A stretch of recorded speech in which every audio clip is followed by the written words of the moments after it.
来看这里发言是来关心丰泰丹那市的财损甲后管的状况。即马农业部统计讲，目前全台湾这农损是有18亿9千多万，佮加上其他的民间设施，其实已经损失30亿外。另外呢，贸易部委员是来关心这救灾卡手无够的问题。也那内政部是表示讲，有加派经销的替代役前往灾区来协助。丹南市丰泰伫7月初6入侵台湾嘉义台南地区。真侪所在是透13级的阵风，后续接续阁上大水雨，造成严重的灾损。立法院第2一讨论灾损恢复的状况。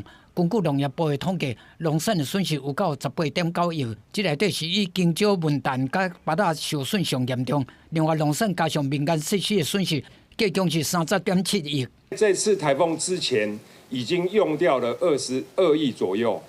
换句话说，年初开始有非常多的低温，已经造成的这些天然灾害的损失，所以这一次的台风一定是不够的。就算没有办法去动这2倍金，那我们还是会想办法用以缓济急，或用其他的方式来争取。另外，丹那市嘛造成全台湾将近3500基电线条长期受损。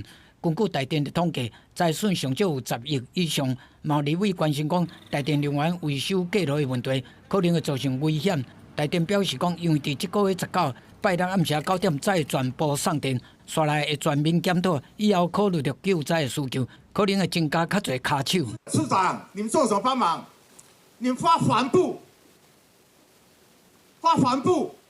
我们不是只有帮忙，协助了很多的地方的民众，我们请地方的工班也都过去帮忙，我们也协调了慈济，也协调了那个台积电，都进相对的工班都进去协助帮忙。那么地方政府也积极跟我们合作。有立委质疑厝体损害合计超过18000户，不过灾后的动员万吨，到达南部地区，阁有真侪民众无厝通住，嘛无加派人员去协助救灾。内政部表示讲，有加派几若组经销替代役，嘛甲灾民送去收容中心安置，会看后续的状况积极处理。记者综合报道。